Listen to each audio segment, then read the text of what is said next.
invitación, estoy muy orgullosa de estar aquí y estoy muy contenta de compartir esa experiencia con ustedes porque es algo que todos ustedes tienen el potencial de hacer también.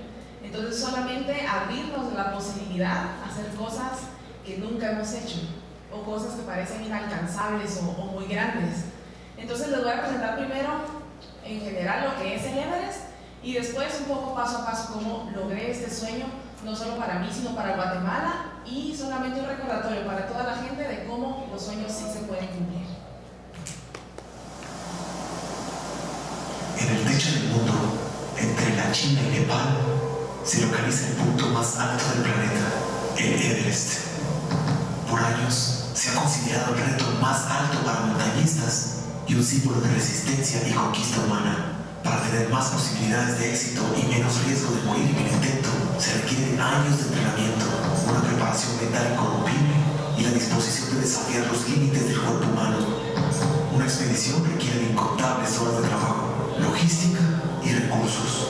La comida para una expedición podría alimentar a una sola persona por 17 años. El desgaste físico solo se puede contrarrestar obligando al cuerpo a comer y beber, porque a esa altitud el apetito y la sed desaparecen. De día y de noche el frío ataca al cuerpo, arrebatando la preciosa energía que tanto se necesita y desafiando la fuerza mental y la motivación. Conforme se va subiendo, el oxígeno va reduciéndose, disminuyendo el equilibrio y la clareza mental cuanto más se necesita. Escalar el Everest requiere grandes habilidades físicas y técnicas y pone a los escaladores en una situación en donde caerse no es una opción. Y mientras la grandiosidad de los Himalayas ofrece vistas indescriptibles, el más pequeño error o distracción podría ser mortal.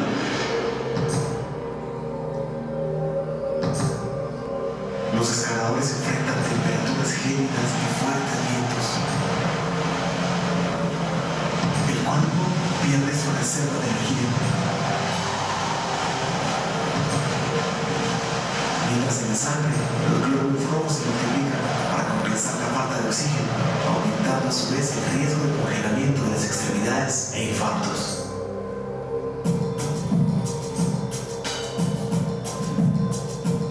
Con cada paso hacia la cumbre, el desafío se vuelve más y más difícil.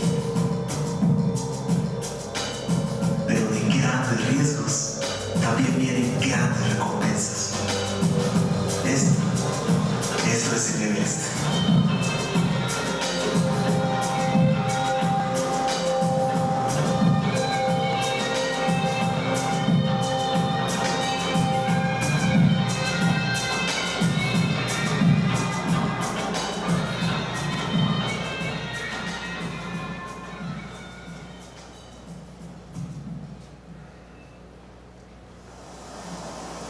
Bueno, y creo que la experiencia se ve bastante lejana, espeluznante, o no sé cómo la habrán visto ustedes, porque cada uno de nosotros tiene una percepción diferente de la misma cosa. Pero lo que les puedo decir es que hace 5 años a mí no me gustaban las montañas, o no había descubierto esa pasión, no me gustaba el frío y nunca me hubiera imaginado que un día iba a estar allí. Entonces, ¿cómo una persona que viene de un país tropical y que no le gusta el frío y que no tiene nada que ver con ese deporte, luego llega a lograr algo como el Everest?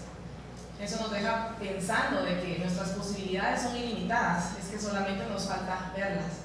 Entonces hoy yo no les vengo a contar cómo fue la expedición y los peligros y cómo fue la organización y la logística, sino más que todo les vengo a hablar sobre la actitud que debemos tener enfrente de nuestros sueños, de las cosas que nos proponemos en la vida. Muchas personas cuando cuento la expedición del Everest y todo el entrenamiento, porque fue una experiencia que tuvo que ir paso a paso, con cada vez con montañas un poquito más difíciles, mucha inversión de tiempo, de dinero, y me dicen, pero ¿por qué? Fueron 2 años de entrenamiento, luego fueron 2 meses de expedición, muchos riesgos, hasta a veces arriesgas tu propia vida. ¿Por qué? ¿Y para qué? Para estar 20 minutos en el punto más alto del planeta. A muchas personas tal vez no le dará nada de sentido eso, pero realmente lo que fue importante en esta experiencia fue lo que yo aprendí en el camino, porque fue lo que ahora puedo usar, es lo que yo puedo usar ahora para mis otras metas, para todo lo que me propongo en la vida. Porque tuve que incluir las 4 áreas importantes de nuestra vida. Tuve que tener un entrenamiento físico, y eso fue conocer el equipo que iba a usar, desarrollar resistencia física, conocer mi cuerpo en altitud y frío extremo.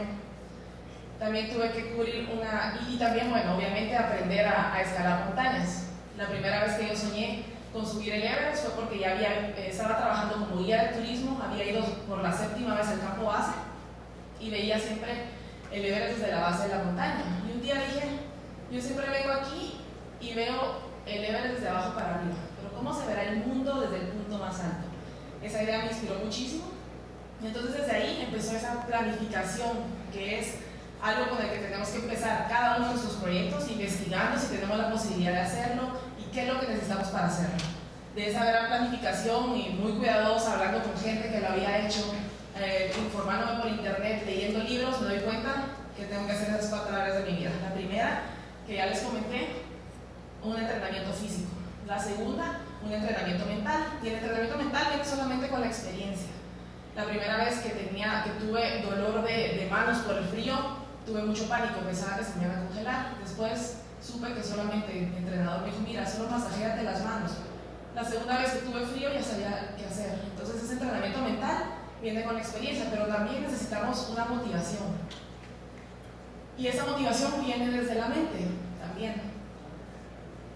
Yo tenía que visualizarme llegando a la cumbre cada día para que yo pudiera cumplir con mis 2 años de entrenamiento. Cada día cerraba los ojos y lo primero que me levantaba es, yo estoy dando los últimos pasos hacia la cumbre, tengo que estar preparada para ese momento. Entonces eso fue muy importante. Después, claro que tenía que adaptar toda mi vida práctica, mi trabajo. De repente yo trabajaba como guía de turismo para grupos culturales, por ejemplo. Entonces empecé a trabajar solamente para grupos de aventura, para que yo pudiera entrenarme mientras trabajaba. Al mismo tiempo trabajaba 6 veces al año, por lo que lograba ahorrar todo lo que necesitaba para mi entrenamiento. Y también sabía que para escalar el Everest es una expedición muy cara, yo no hubiera podido costeármelo yo sola, por lo que iba a necesitar patrocinios, pero no podía presentar primero algunos resultados. No solamente me levanté un día y dije, bueno, quiero escalar el Everest, sino que tenía que decir, bueno, ese es mi currículum de montaña, eso es lo que estoy haciendo, ese es mi plan de entrenamiento, eso es cómo pienso devolverle a los patrocinadores esta experiencia o su inversión. Y créanme que no fue difícil, porque los obstáculos en el camino son bastantes. Y por último, la 4ª área de mi vida, el área espiritual, que es muy importante, porque yo sabía que el 10% de las personas se mueren en el Everest. Y mientras yo estaba entrenando, estaba reduciendo esa posibilidad, pero al mismo tiempo yo sabía que era una posibilidad de morir. Entonces yo creo que tenía que tener muy claro mi propósito en esta vida. Entonces, ¿por qué el Everest? Exactamente por eso, porque uniendo estas 4 áreas de mi vida, yo sentí que yo podía tener las herramientas claves y necesarias para después enfrentar otras metas en mi vida. Algo que la expedición me dejó, y también viajando por esos lugares, es que la percepción de cada uno de nosotros es diferente. Entonces, para mí el Everest puede representar un desafío deportivo, por ejemplo. Para la persona de esos lugares, la cultura del lugar significa un lugar sagrado, es en donde vive la diosa madre de la tierra. Para otra persona puede ser el paralelo en su vida de decir es mi sueño, mi meta más grande. Entonces, el mismo objeto es visto desde diferentes perspectivas. Y yo ahí entendí de que para poder trabajar en equipo, porque todas las metas se llevan a cabo solamente con la interdependencia entre las personas y entre las cosas, yo tenía que aprender a respetar y a tolerar los diferentes puntos de vista. Entonces, eso me dejó también entender de que nuestra percepción no solo es diferente, no solo el mundo tiene una realidad diferente para cada uno de nosotros, sino nosotros vamos cambiando nuestra percepción a lo largo de la vida y de consecuencia nuestra realidad. Entonces, eso me dejó la pauta que si nosotros podemos cambiar nuestra percepción, podemos cambiar también nuestra realidad. Y de ese modo, nuestros límites o lo que nosotros nos ponemos como límites ya no existen. O sea, realmente podemos ir hacia cualquier desafío que nosotros queramos ir. pero lo que pasa es que nos gusta o no queremos salir de nuestra zona de comodidad, o queremos estar solamente en lo que nos es familiar. Pero si nos damos cuenta alrededor de nuestra vida de cómo cambiamos nuestra percepción de las personas, de Guatemala, de nuestra familia, de nosotros mismos, a lo largo de nuestras vidas nos podemos realmente dar cuenta que eso lo podemos hacer con todos y decir, bueno, ¿por qué no me voy a atrever a hacer algo diferente hoy?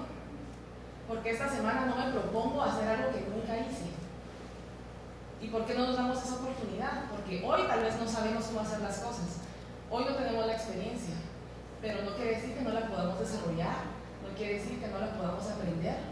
Entonces yo los invito a que, si aún no lo saben, definan y piensen en cuál es su Everest y que vayan hacia él, con planificación, paso a paso, poco a poco, de manera constante y perseverante, porque así vamos a llegar todos a nuestros sueños. Y no solo eso, que la motivación y el propósito no sea individual, sino que a través de nuestra experiencia y satisfacción y realización de cosas, podamos ayudar a otros en el camino y tener así, somos células de un gran cuerpo, que es Guatemala, y si nosotros somos las células sanas, vamos a hacer que Guatemala sea un mejor país. Entonces eso es todo, muchas gracias.